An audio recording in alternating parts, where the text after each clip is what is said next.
السلام علیکم ورحمۃ اللہ وبرکاتہ۔ اعوذ باللہ من الشیطان الرجیم، بسم اللہ الرحمن الرحیم۔ والفجر ولیال عشر، قال رسول اللہ صلی اللہ علیہ وسلم: افضل ایام الدنیا ایام العشر، کما قال علیہ الصلاۃ والسلام۔ عزیز ناظرین، ہم آپ لوگوں کے روبرو ایک اہم ترین موضوع لے کر حاضر ہوئے ہیں۔ اللہ کے پسندیدہ ایام یعنی اللہ کے پسندیدہ دن کون سے ہیں اور ہمیں کیا کرنا چاہیے، ہمارے ناظرین کو ہم اس کی جانکاری دینا چاہتے ہیں تاکہ دنیا اور آخرت میں کامیابی ہمیں نصیب ہو اور رب کریم کی اس بنائی ہوئی دنیا میں ہم جو ان دنوں سے خوب فائدہ اٹھائیں۔ میں نے آپ لوگوں کے روبرو عزیز ناظرین سورۃ الفجر کی آیت کریمہ تلاوت کی ہیں اور حضرت جابر رضی اللہ عنہ سے مروی ایک حدیث کا کچھ حصہ پڑھا ہے۔ آئیے اللہ کے پسندیدہ محبوب دن کیا ہے جاننے کی کوشش کریں گے اس مختصر سے لمحات میں۔ اللہ رب العالمین نے انسانوں کو اپنی عبادت کے لیے پیدا کیا۔ وَمَا خَلَقْتُ الْجِنَّ وَالْإِنسَ إِلَّا لِيَعْبُدُونَ، میں نے جنوں اور انسانوں کو میری بندگی میری عبادت کے لیے پیدا کیا ہے۔ ساتھ ہی میں پروردگارہ نے ان کے لیے ایسے مواقع، ایسے موسم، ایسے ایام، ایسے دن بھی فراہم کیے جس میں وہ سارے سال بھر کے دنوں سے زیادہ ثواب اور زیادہ اجر ان دنوں میں پائے۔ آئی وہ دن کون سے ہیں؟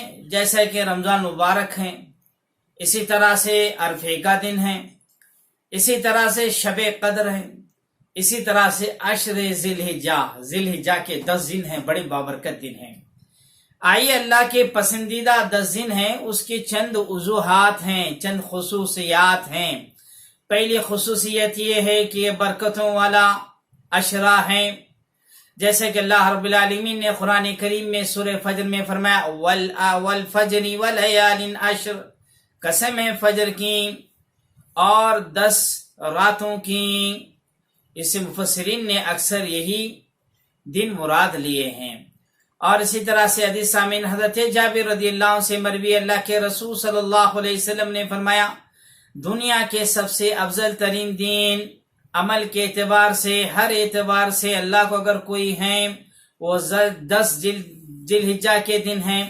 صحابہ اکرام نے پوچھا: اللہ کے رسول، دیگر دنوں میں اللہ کی راہ میں جہاد کرنا بھی کیا اتنا محبوب عمل نہیں ہے ان 10 دنوں میں جو عمل کیا جا رہا ہے؟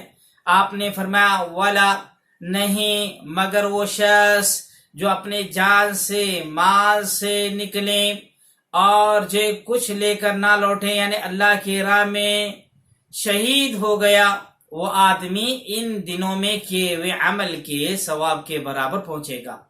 غور کیجئے کتنے بڑے اہم دن ہیں یہ۔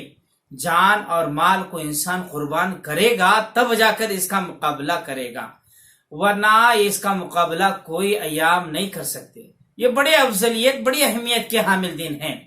ان دونوں نص سے ہمیں یہ بات واضح ہوئی کہ اللہ رب العالمین نے اس عشرے کو بڑا خیر و برکت کا بنایا ہے۔ اور حدیث سامعین، دوسری اس کی اہمیت اور خصوصیت یہ ہے، یہ جو ہے مہینہ حرمت والا مہینہ ہے۔ اللہ رب العالمین نے قرآن کریم میں سورہ توبہ میں جہاں پر اس سال کے مہینوں کی گنتی کو ذکر کیا، اس میں سے 4 حرمت والے مہینے ذکر کیے، ان میں سے یہ حرمت والا مہینہ ہے۔ اور تیسری یہ فضیلت اس کی یہ ہے، اس کی خصوصیت یہ ہے کہ اللہ کے پسندیدہ دن ہونے کی یہ حج کا مہینہ ہے۔ الحج اشہر معلومات کہا اللہ رب العالمین نے قرآن کریم میں۔ اس کے 8 ذی الحجہ سے لے کر کے 13 ذی الحجہ تک سارے حج کے ارکان ادا کیے جاتے ہیں اور جو محبوب سے محبوب ترین اعمال کیے جاتے ہیں۔ حدیث سامعین، اس کی چوتھی خصوصیتیں ہیں، اللہ رب العالمین نے ہمیں تکبیرات کہنے کا حکم دیا۔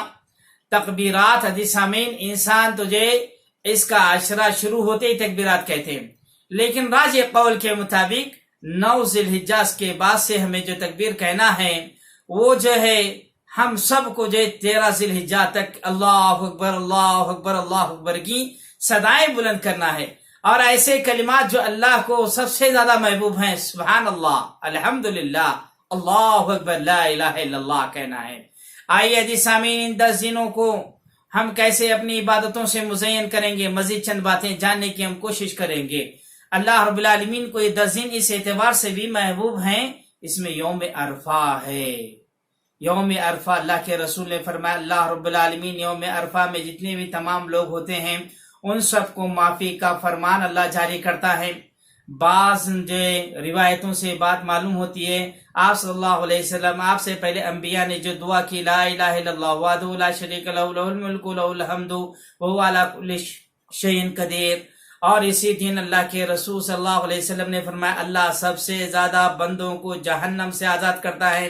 اور ایک حدیث میں اللہ کے رسول صلی اللہ علیہ وسلم نے فرمایا، حاجی لوگ جو روزہ نہیں رہتے ہیں، غیر حجاج عرفے کا روزہ رکھیں گے، مجھے اللہ کی ذات سے امید ہے اس روزے کے بدل اللہ تعالیٰ 1 سال کے گزشتہ اور 1 سال آنے والے اللہ گناہوں کو معاف کرے گا۔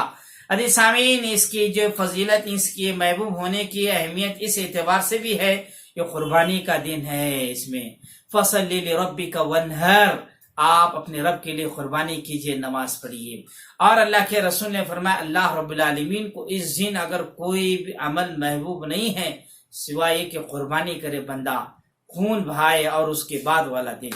عزیز سامعین، اس اعتبار سے بھی یہ افضل ترین دن ہے کہ یہ عید الاضحیٰ، اس کے اندر یوم عید الاضحیٰ اللہ رب العالمین نے اسے اس لیے محبوب بنایا، اپنے پسندیدہ ایام قرار دیا کہ اس مومنوں کو ہم نے جو 2 خوشی کے دن، عید کے تہوار متعین کیے ہیں، ان میں سے ایک دن اس 10 دنوں میں پایا جاتا ہے۔